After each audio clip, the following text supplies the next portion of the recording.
Bueno, muy bien. En este video yo quería compartir un poco eh, qué sería lo que en filosofía suele denominarse misterio del ser. Para poder comprender este giro, que es un giro que atraviesa la historia de la filosofía, habría que primeramente precisar qué significa la palabra misterio.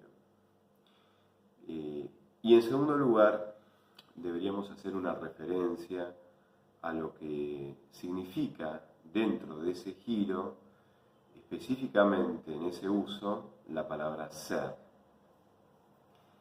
Ante todo, la palabra misterio está asociada a una onomatopeya que expresa un gran asombro, una gran admiración a través de la vivencia, de una experiencia que parece sobrepasar todo lo que se hubo experimentado antes, de modo tal de que al sobrepasar la acumulación de experiencias implica un cierto salto y en ese salto carecemos de conceptos, de imágenes y de argumentos para explicarnos a nosotros mismos esto que acabamos de vivenciar. La onomatopeya es el esa M reiterada muchas veces, que implica querer decir algo para poder nombrarlo y abarcarlo, clarificarlo a través de algún nombre, pero a su vez la imposibilidad de traspasar ese implica que no encuentro nombres, que no encuentro conceptos, que no encuentro en mi memoria experiencias precedentes desde las cuales yo pueda abarcar lo que acabo de vivenciar. Con lo cual, cuando experimentamos que estamos ante algo misterioso, al mismo tiempo experimentamos que estamos sobrepasados por eso misterioso integralmente, es decir, no solamente está sobrepasada nuestra inteligencia racional, explicativa, descriptiva o conceptual, sino que también está sobrepasada nuestra imaginación, nuestra capacidad simbólica de poder abarcar desde ese plano indirecto y metafórico eso que nos está enfrente, que estamos experimentando, que nos está saliendo al paso, como una vivencia de la cual no tenemos ningún registro comparativo. Y además, en la experiencia del misterio no solamente quedan sobrepasados los planos conceptuales, descriptivos y explicativos, sino que también quedan sobrepasados, además del plano simbólico y del plano imaginativo, queda sobrepasado también el plano valorativo. Nos sentimos embriagados, tomados, atravesados por la experiencia. En eso yo me refería cuando decía que ante la experiencia del misterio o ante el misterio nos sentimos sobrepasados de manera integral. Lo contrapuesto al misterio sería lo que se denomina en general, sobre todo en epistemología, vinculado con un tratamiento de lo que sería el estatus del conocimiento llamado conocimiento científico. Dentro de este tratamiento epistemológico, ante la ciencia nos referiremos a enigmas. La ciencia trata de develar y de explicar enigmas.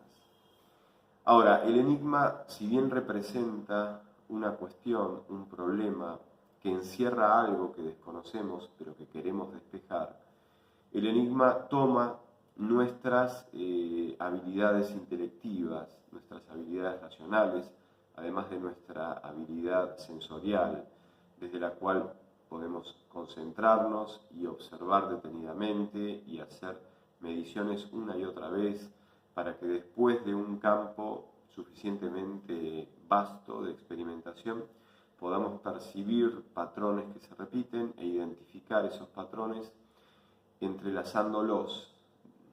identificándolos y entrelazándolos, de modo tal de ir pensando, descubriendo, creando, imaginando, hipotetizando una cierta ley, una cierta teoría que abarque los fenómenos que queremos explicar y que además permita predecir nuevos fenómenos que están involucrados dentro de la especificidad de los fenómenos observados y estudiados, de estos enigmas que la ciencia quiere dilucidar. Pero no nos sentimos sobrepasados existencialmente, no nos sentimos sobrepasados valorativamente.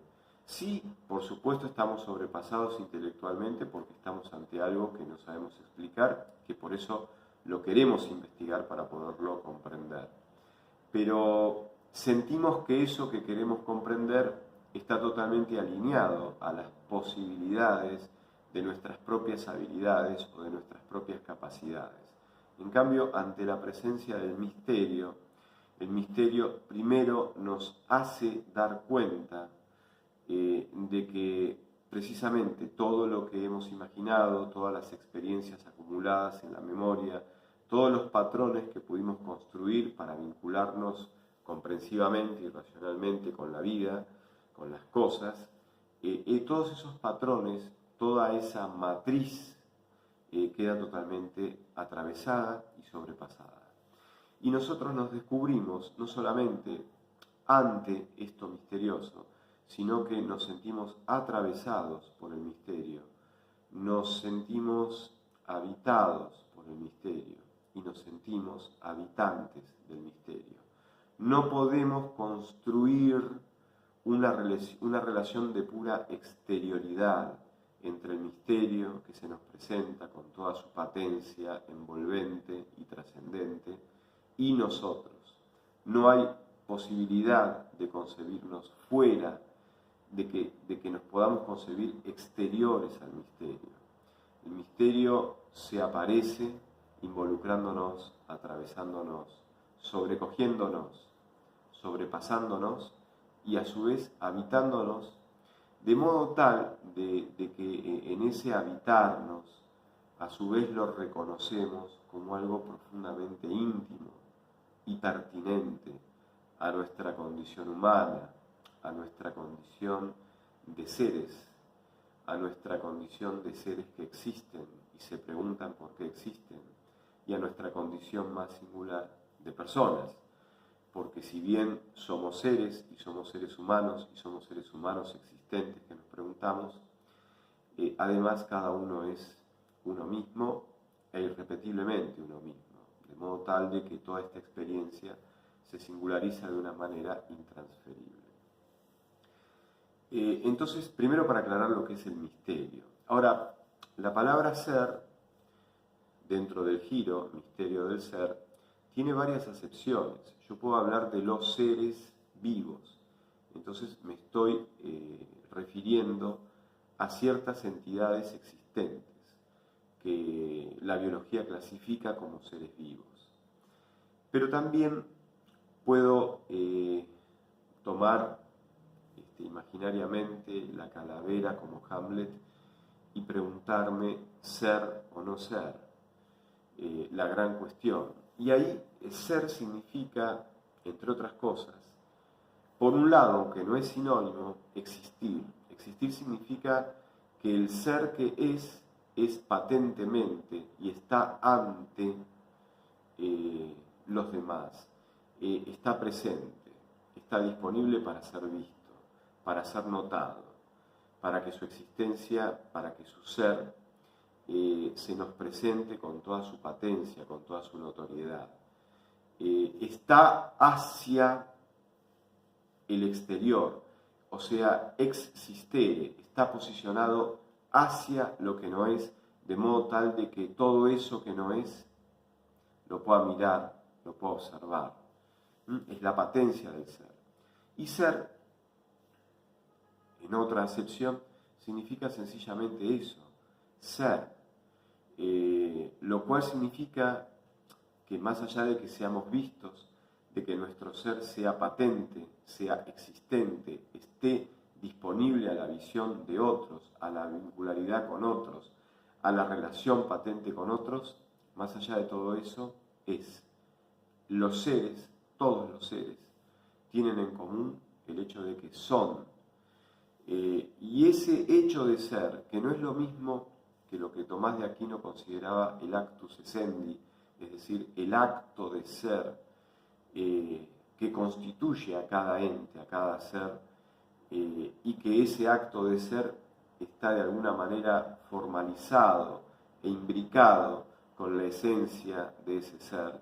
Los seres son árboles y son, y por lo tanto el ser se especifica en la arbolaridad, pero el ser está en acto, está ahí, yo lo veo, no es la posibilidad de ser, es actualmente, con lo cual hay un acto constitutivo que gracias al cual ese ser es en acto, es actualmente, y por lo tanto es todo lo que es según la esencia, según esa medida, según esa forma específica en la cual ese ser es, que puede ser un árbol, o puede ser un ser humano, o puede ser una estrella, o puede ser un mar, o puede ser una galaxia. Siempre se es algo específico. Y dentro de la especificidad está lo singular e irrepetible, que es dentro de una cierta clasificación específica. Entonces, lo que tenemos que orientar dentro de este giro, el misterio del ser, es a qué vamos a llamarle ser. Bueno, ser es esta comunidad en la cual participan todos los seres que son, el hecho de ser. Ahora bien, en nuestra experiencia, cuando miramos cualquier ser que es, lo primero que notamos, y que nos es evidente, es que ese ser no se debe a sí mismo su ser y su existencia. Si yo miro una mesa, evidentemente no puedo pensar en que la mesa se hizo a sí misma. Por otro lado, habría una especie de imposibilidad lógica, es decir, lo que se denominaría en latín causa sui, causa de sí mismo. Aristóteles ya prueba que esto es imposible porque para ser algo causa de sí mismo, debería por un lado no ser para poder causarse, y por otro lado debería ser para poder causarse a sí mismo. Con lo cual estaría, contradiciéndose el principio de no contradicción, que dice justamente que no se puede predicar simultáneamente bajo el mismo respecto el ser y el no ser. Acá estaríamos, simultáneamente predicando que algo es y que no es simultáneamente respecto del hecho de ser mismo, porque debería ser para ser causa de sí y debería no ser para ser efecto de sí mismo. Con lo cual, está vedado a la posibilidad lógica pensar en la causa de sí mismo. Y por otro lado, lo que vemos en nuestra experiencia, lo que experimentamos es que cada ser es causado por otro. La mesa, la del ejemplo, nos remitiría a un artesano que la hizo. Y el artesano, que tampoco es causa de sí mismo, nos remitiría a sus padres. Y encontraríamos que a partir del hecho de explicar cualquier ser en cuanto a ser, en cuanto a qué es, ese intento de explicar el ser de ese ser tomado azarosamente entre cualquiera de los seres que existen y que son, nos remitiría a otro ser precedente como causa de la existencia de este ser, de cuyo ser yo quiero dar una argumentación, una explicación, para obtener una comprensión. Es decir, que cada ser debe su ser a otro ser. Se inaugura una especie de encadenamiento ascendente, ¿no? Donde, la silla remite al artesano, el artesano remite a sus padres, los padres del artesano remiten a sus propios padres, y este encadenamiento este encadenamiento causal, donde desde el eslabón que está más arriba desciende el ser hacia el eslabón causado que está más abajo. Desde este encadenamiento causal hay dos alternativas. O este encadenamiento es infinito, o este encadenamiento es finito, pero que sea finito significa que tiene un comienzo. Y ese comienzo tiene que ser absoluto. Ahora, supongamos que este encadenamiento sea infinito, una de las dos alternativas lógicamente posibles. Si el encadenamiento fuera infinito, tendríamos que pensar que para que exista la mesa, el ser tuvo que haber completado un descenso causal de infinitos eslabones. Ahora, precisamente lo infinito, por definición, es lo que no tiene fin, es lo que nunca se termina de recorrer. Por lo tanto, si suponemos que esta cadena causal fuera infinita, el ser nunca terminaría de descender hasta la mesa de cuyo ser y de cuya existencia queremos dar una argumentación racional. Por lo tanto, la mesa no existiría. Bueno, pero aplicando justamente este argumento lógico del modus tollens, dado que sí la mesa existe, la estoy percibiendo, está ahí, quiere decir que el encadenamiento no es infinito.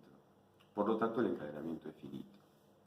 Que el encadenamiento sea finito significa que hay un primer eslabón, lo que Tomás de Aquino y otros filósofos de distintas épocas han denominado una causa primera.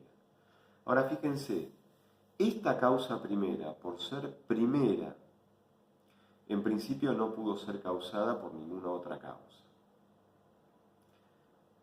Con lo cual, llegamos desde un punto de vista estrictamente racional a la deducción de la existencia necesario desde el punto de vista lógico es esto, a la existencia necesaria de una causa primera. A esta existencia necesaria de una causa primera llegamos por un camino plenamente racional, no es un camino arbitrario, y sin embargo, en la existencia de esta causa primera se produce la cancelación del principio de causalidad, porque justamente esta causa es primera, y por ser primera no fue causada. Con lo cual aparece en esta cancelación del principio de causalidad toda la atmósfera misteriosa que nos deja sin palabras para poder explicar a su vez la existencia de esta causa primera. Con lo cual, como la existencia de esta causa primera queda inexplicable y entonces se traslada al misterio, el misterio no es lo que se opone a lo racional, porque nosotros llegamos a la existencia de la causa primera de un modo puramente lógico y racional, sino que la existencia de la causa primera es misteriosa porque se cancela la posibilidad de cualquier argumentación lógica, no porque la existencia de la causa primera sea contradictoria, sino porque la existencia de la causa primera, que es conclusión de un razonamiento plenamente lógico, a su vez desborda la posibilidad lógica de explicar justamente de la causa primera su propia existencia. Con lo cual nos abrimos ante el misterio. Ahora, si la existencia de la causa primera es misteriosa, por lo tanto, la existencia de todo lo que sigue de esta causa primera también es misteriosa, incluida la existencia y el ser de nosotros mismos. Ahora, ¿en qué consistiría esta causa primera? La causa primera podría ser simplemente la materia. Cuando tenemos la experiencia de la materia, tenemos experiencia de que la materia, ahora ya lo sabemos, científicamente está constituida por partículas materiales que vibran energéticamente.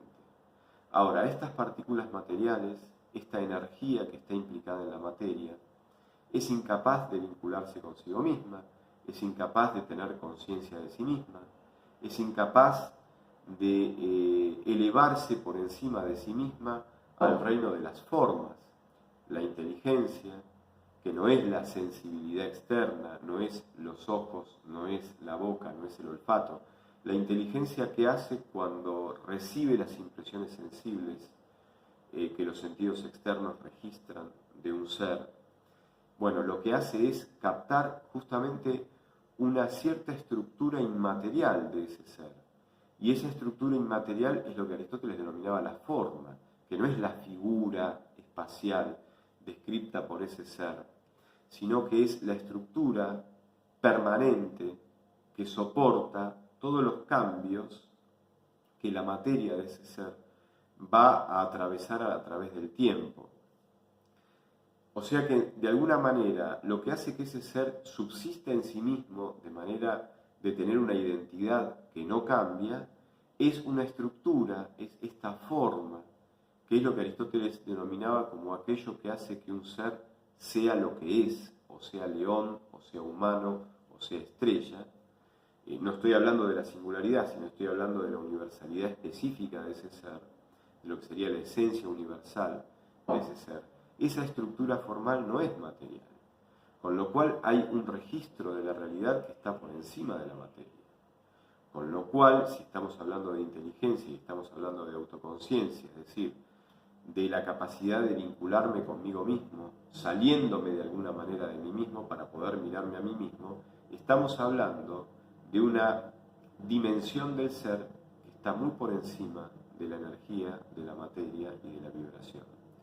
La autoconciencia que remite a la inteligencia y remite a la libertad, o sea, remite a la dimensión espiritual, está por encima y excede a todo lo que se puede explicar en términos puramente materiales, vibratorios y energéticos. La dimensión espiritual, por lo tanto, al incluir la autoconciencia, incluye algo totalmente nuevo, que es la inteligencia, y algo totalmente nuevo, que es la libertad, que jamás se pueden reducir a un plano puramente material y energético. En nuestros días muchos determinismos, todo determinismo en definitiva tiene que ser un determinismo materialista y energético, porque los determinismos precisamente intentan captar la realidad y todo lo que acontece explicándolo de manera causal, diciendo en el fondo que todo lo que va a suceder ya está implícito en las causas de donde va a proceder eso que va a suceder.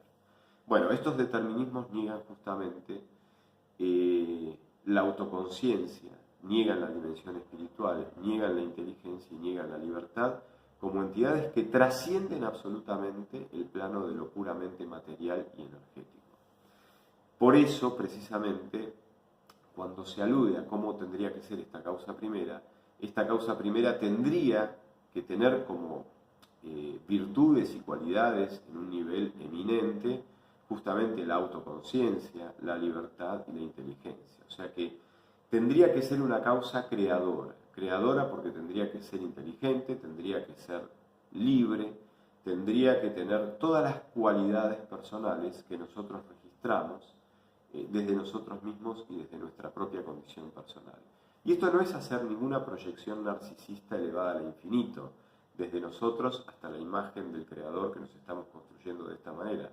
Esto sería simplemente un ascenso fenomenológico absolutamente fundado por la observación de todas las exigencias racionales que implica explicar el ser de modo tal de trasladarnos, como lo expliqué, al misterio, al ser como misterio, y de trasladarnos a este registro del ser que está por encima de lo puramente material y energético, porque siempre nos remite a una capacidad autoconsciente, inteligente y libre, que puede captar y crear formas que son entidades que ya desde la época de Platón están reconocidas absolutamente como inmateriales, estables, permanentes. Quizás por eso el trabajo del espíritu es crear dentro de este mundo material y energético que va cambiando permanentemente, el trabajo del espíritu es crear justamente permanencia. Permanencia en valores, permanencia en comprensión, que no significa rigidez, que no significa falta de apertura, que no significa falta de capacidad para cambiar de modo tal de seguir incorporando más verdad y más comprensión, pero siempre sobre lo hallado y corroborado como tal en términos axiológicos, en términos valorativos y en términos cognoscitivos. Bueno, esto era lo que quería compartirles en este video para que se entendiera bien qué significa esta frase célebre y clásica, sin la cual no existiría la filosofía, el misterio del ser, y a qué se parecería esta causa primera, rastreada por tantos filósofos maravillosos a lo largo de toda la historia. Bueno, muchas gracias amigos, nos estaremos viendo en un próximo video. Hasta pronto.